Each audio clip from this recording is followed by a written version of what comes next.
Hello everybody and welcome back to a brand new episode of iRacing NASCAR Career Mode here on the channel. I hope you're all having a great day. Today we are coming to Las Vegas Motor Speedway for the first time on the schedule No Trucks or Xfinity series in today's episode. So we're not wasting any time. We're jumping right into the action here, qualifying here on the Cup Series side of things with this track house number 1 Traction GG paint scheme on track. And to begin qualifying, we had Chase Elliott actually up there on pole position here, but I was hoping that I could change that, but unfortunately I couldn't. I was actually slower than molasses here in qualifying, as I would come through to qualify in dead last. Yes, I qualified in 40th place. It was actually a horrendous qualifying effort here, and the whole field was separated by only 0.3 of a second, so we might have been dead last, but you know what? There's not a lot of separation between the groups of cars here, which was a bit of a concern. I felt like we might have suddenly been in a position for, especially on the early parts of this race, in for a bit of a pack race here in Las Vegas. And actually, I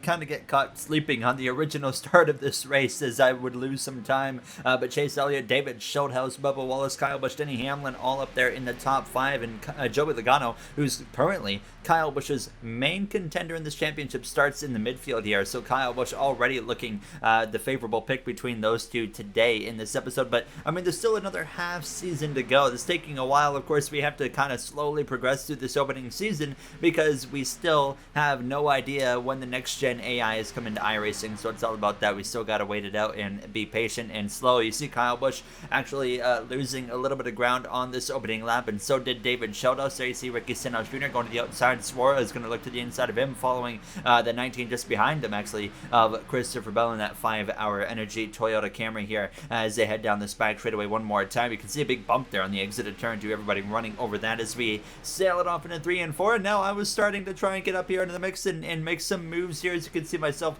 trying to look up the inside of Michael Cozier Jr. on the back of Chase Briscoe as well here as we come through this trial. Surprising to see Cozy so far back. Don't forget him and Briscoe had a run in there recently at Michigan that led to an accident actually here, but we got up the inside of that Starcom driver of Michael Cozy Jr. and up into a big 39th place we go here. Down the back straightaway though, gonna go 3 wide in between Alfredo and Briscoe there as we head off into turn 3. I kind of get caught off guard here. I have to really check up as Austin Dillon on the outside really slowed up right there, so I had to get back down to the inside. Nearly contacted, nearly an accident between the 98 there and the 43. Then I have contact with the 14 of Briscoe into turn 1, and actually that shot me into the side of Cozy, so we ended up getting some right front damage on the car. Fortunately, didn't impact me too much, and I was immediately on the move after that, actually passing the championship contender of Joey Logano, who looks way off, not even running in the top 30 right now. This could be a big points loss day for Logano compared to Kyle Busch here now. As you can see, as this race was going on, things were starting to sort itself out, and I was, like I said, on the move. I was clicking off position after position here into the top 25 of the inside of William and Byron here into turn 1. You see David Schulthouse, actually, he was exiting the pit lane. I never saw him even come into the pit lane because, like I said, I just wasn't paying enough attention there. So he's exiting the pit lane. We're going to get a look, actually, at what happened to David Schulthouse as we actually get into the top 20 now. But here's what happened. They were 4 wide. Bowman on the inside, Schulthouse, Bubba Wallace, Hamlin as well, with contact between Bubba Wallace and Denny Hamlin, and Schulthouse got the worst end of it. He would have to come to the pit lane to fix that damage. That's why we saw him there in the pits. And as we were continuing on our way forwards now to the outside of Kyle Larson, we were into that top 20, like I said, and we were closing in, surprisingly here, which I did not expect, a top 10 position right now, as Austin Cindric had now taken the lead of this race recently, picked up his first win here in the Cup Series at Michigan in that very thrilling race that was actually there towards the end. And of course, in the last episode in Watkins Glen, we had a very respectable finish, and Kyle Busch ended up going to victory lane here now in these closing laps. So of stage 1, we were trying to get ourselves into this top 10, and we had done it. Somehow we have gone from 40th to 10th, and it certainly helps when the draft is so important here at Las Vegas that it was allowing me to, of course, be able to stick with this main pack that is so stuck close together here as we come through to just a couple of laps to go. You see right here, I kind of get stuck behind Brandon Jones, who checks up on the outside, so I give up a handful of positions right there. Keselowski, Blaney, etc., they're going to go past now. Now we finally get past, or at least to the outside of the 98 of the Brandon Jones car, and then we would just continue trying to move our way back forward. So I was getting pretty comfortable on the outside at this point. Just 2 laps to go in this stage as stage 1 comes to a conclusion at the the end of lap 18 as we're going to get right on that back bumper of that Cheddar's machine of Tyler Reddick. We're going to blow the doors off of Alex Bowman here into turn 3. I tried to take a look up the inside of Reddick, but unfortunately I just couldn't get my car to rotate as well on the inside, so we ended up losing a little bit of ground to Reddick instead. But it was Kevin Harvick who would end up passing Austin Cindric and take the lead, and he was leading the way out of turn 4 on this final lap of stage 1, and Kevin Harvick, sure enough, will win stage 1 over Austin Cindric,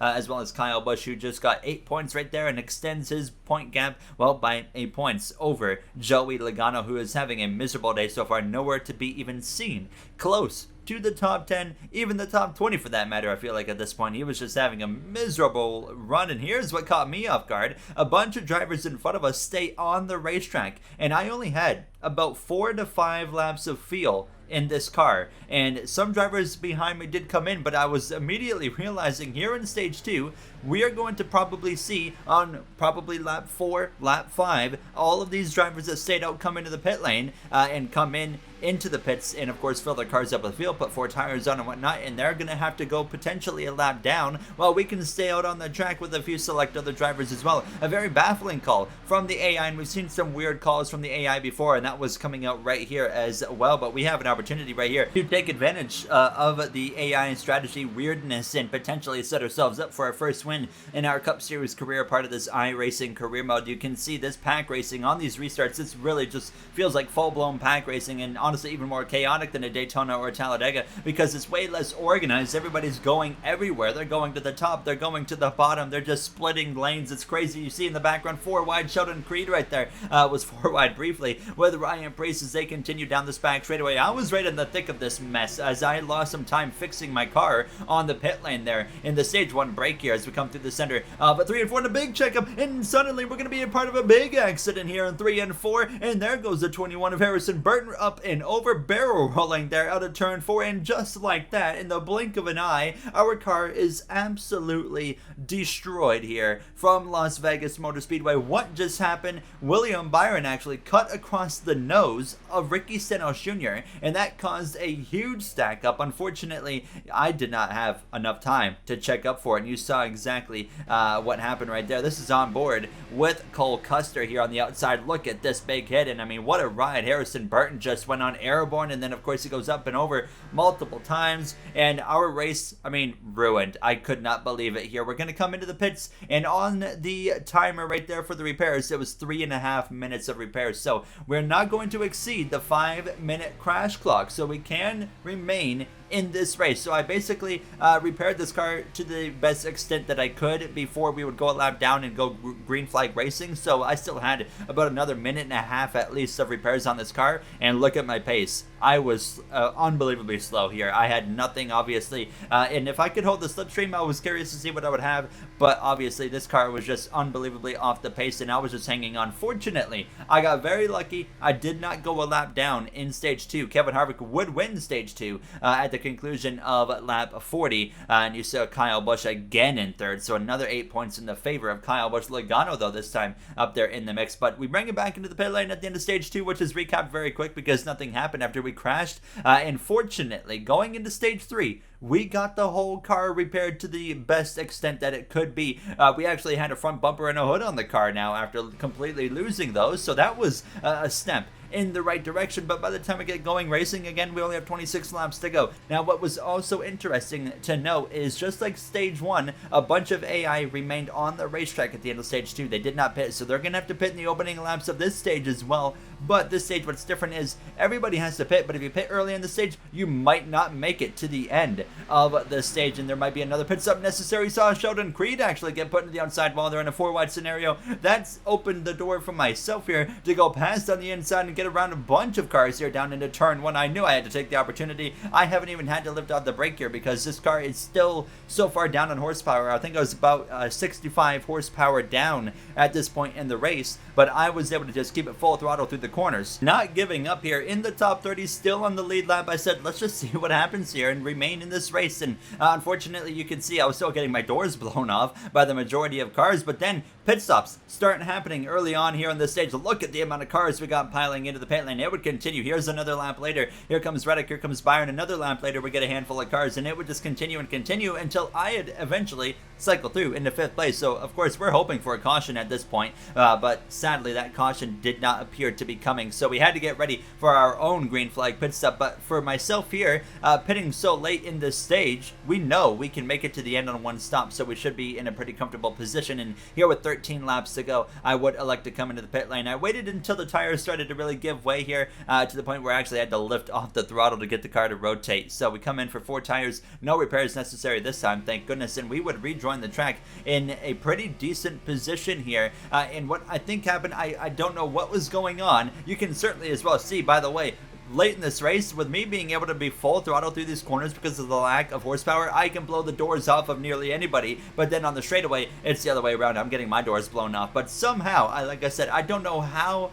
it happened. I think it was because of cars that pitted so early in stage 3 having to pit again. It allowed me to cycle through into a top 20 position in this race when we're down by over 60 horsepower. There you see Christopher Bell trying to hold off William Byron in these closing laps for the win, and you can see here as well with 5 laps to go, Ryan Newman is going to blow my doors off, and there were still really fast cars out here. Ty Gibbs, Rookie of the Year contender, going to go to the outside of me. I'm going to actually bump draft my teammate Daniel Suarez. He hits the brakes on the straightaway, though. We run into the back of him, and I think he was reacting to that number 11 of Denny Hamlin, but actually Suarez was coming into the pit lane as well on the same lap, so he dives down into the pit lane, so he could not make it on feel, and that's what helped us. There was a couple of extra drivers that pitted too early in stage 3, and they didn't have enough fuel to make it to the end of this race, and here we are going for a top 15 finish down on horsepower, all because of this strategy luck here. As we were battling with Stenhouse, we were battling with Austin Dillon in these closing laps here. 2 laps to go, and Stenhouse on the outside. Look at the speed that I'm able to carry through the corners just because I don't have to lift. The car doesn't go fast enough on a straightaway to where I have to lift, but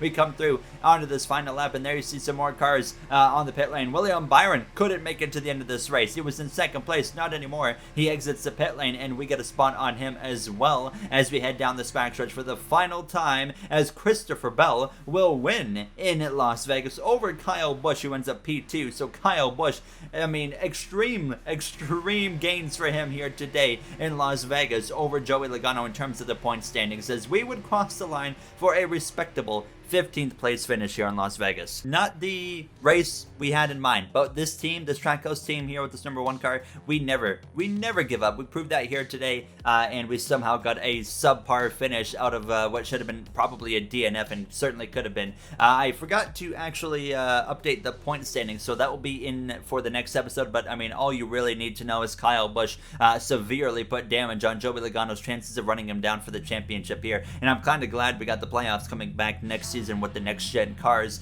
But if you guys enjoyed, you know what to do. That is going to wrap it up for myself, and I will see you guys in the next one. Thank you for watching, and have yourselves a great day.